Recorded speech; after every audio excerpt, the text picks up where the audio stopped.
All right. In today's video, I was thinking of talking about my experience buying this car from a dealership. Windows. Right now, I'm just heading out to get some gas. I'm going to go to my local Costco to fill up. I'm pretty sure it was just 2 weeks ago that I filled up my tank, and so I'm kind of pissed off that I have to fill up again. I have 2 bars left. That's what sucks about this car. It eats up gas, but there's just no way to avoid driving it somewhat hard on the streets. Okay, so I'd like to talk about my experience getting this car from a dealership. I mentioned in a previous video that I would have really preferred to buy it from the owner, because you can feel a little bit more confident knowing that an S2000 owner is going to do good by you. So I wasn't very excited about getting a car from a dealership, but I guess something I didn't mention about this car is that I really wanted it, even though it was from a dealership, because of the color scheme. It's the Silverstone with red and black interior, and I love that color scheme so much. And so I mentioned how I had some kind of negative experiences with my dealership, and I guess I want to share what those were. So it's just some used car dealership that I think focused on JDM vehicles. The car itself is great. I've had no issues.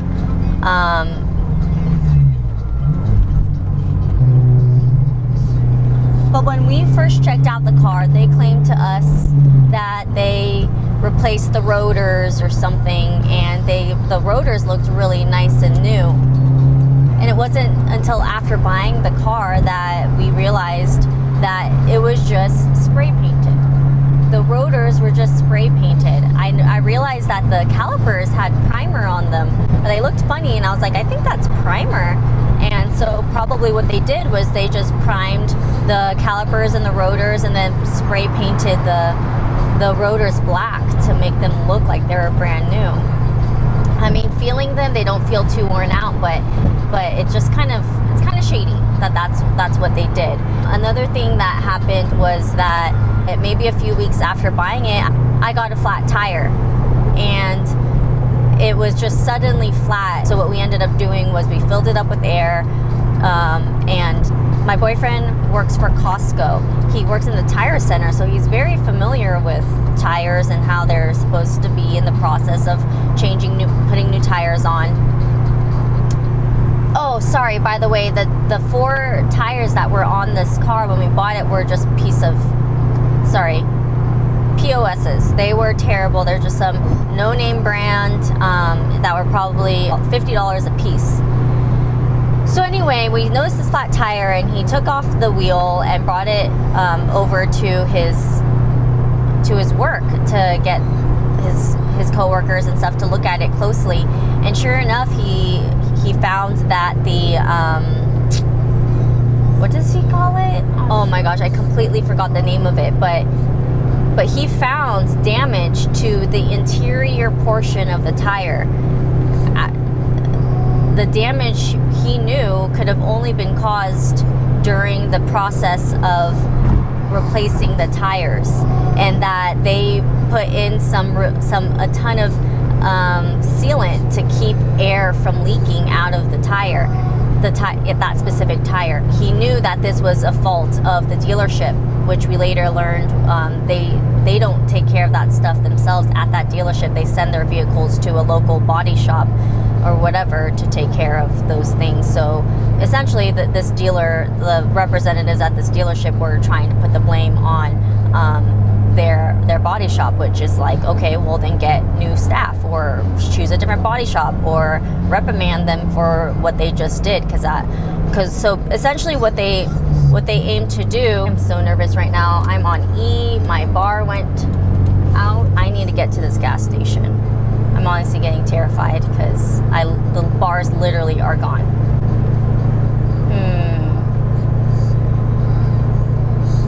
Okay, so what I'm probably going to do is I'm going to get a gallon of gas at the gas station right off of the exit, and then I should make it to Costco.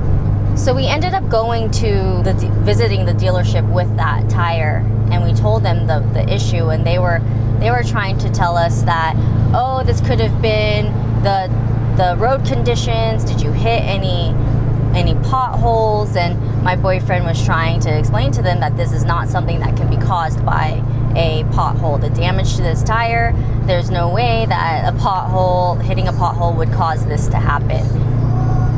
So then that dealership, they took care of it, but it took like a week and a half or something to figure it all out. And what ended up happening was they got their body shop person, whatever, to send over 2 new tires. We just ended up putting them up on Craigslist to get rid of them. I think we got like $100 out of them.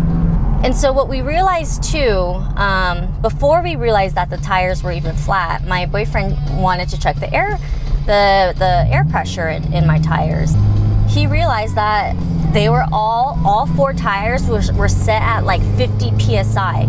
And we were like, what the heck is that? Like, why are they so high? And that's why the body shop was trying to make sure that one tire wouldn't lose air anytime soon. So they overfilled it way above recommended PSI, which I think is just so shady. I'm just not pleased by that.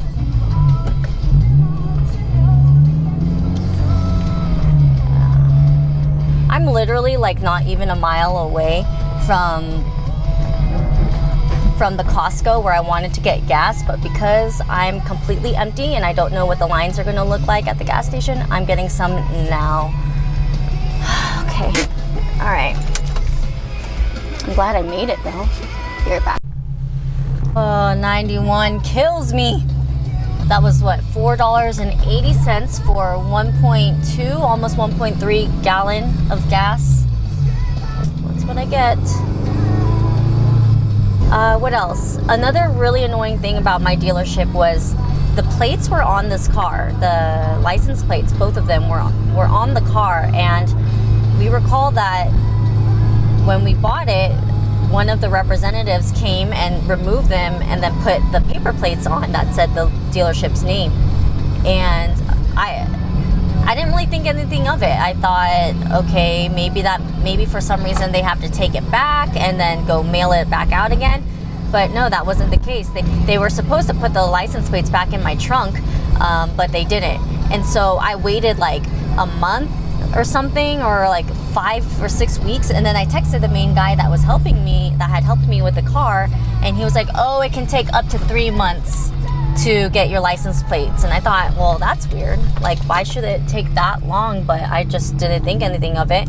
So like the 3rd month went by, and then I texted again, and I asked him for my license plates, and he said that he'll look into it. And it's funny because the same day that I texted him asking for the license plates, checking up on them, I go out in the car and boom, police officer pulls me over. And because he didn't see the little paper that's taped to my windshield, so he pulled me over, and he was really nice, really sweet about it, and just let me know that, yeah, I need to check in and get my license plates and do something about it. So another week went by, and finally the dealership issued me my new plates, and I just thought that was really annoying, like a stupid mistake on their part, literally making me wait, like making me go without plates for like 3 months when they were supposed to just have put the plates back in the car. So I guess, yeah, my experience with this dealership was not that bad, but my opinion to anyone out there who may go to a used car dealership to buy an S2 or any other vehicle is just take a close look at the tires. Maybe even check the tire pressure, because it just seems like the tires are the main thing on the car that people like to rip you off on or skimp out on. So just be very careful. Check your tires. Check the tires. Check the air pressure. Check the wear and tear on them. If they're no-name brands, you're probably going to want to get rid of them. If you're about to buy a new car, you see that they have no-name brand tires on them, plan for spending another $500 plus to get yourself some better tires. I wanted to add on to my last video, the ones that I called mods so far. I forgot one big thing. We put on hella horns on this car, and I love them. I don't know if any of you guys know what hella horns are, but they are just really loud. They give you 2 horns, and each one is set at different frequencies, so it creates a very sharp and noticeable sound when you use them. And my boyfriend and I, when we were installing them, we ran into some issues with mounting them, because what we did was we wanted them, just like on his car, he did them, but we wanted to mount them at the front, right where the grill type of area is, so that they're visible, and we ran into some issues. We couldn't figure out how to mount them, but I think I'm going to make another video on hella horns. I think I'm going to try and do some product type of reviews, or share my experience with certain products, like painting the calipers, putting the hella horns on, I don't know, stuff like that. I think I'm going to do that, but we'll see. Alright, I guess that's all. Again, if anyone has questions or has any recommendations for topics, feel free to leave them in the comments below. Vlogging really is helping me take my mind off of the things that are going on in my life right now, so I really hope you guys enjoy watching these videos. Alright, thanks everybody. Catch you guys next time.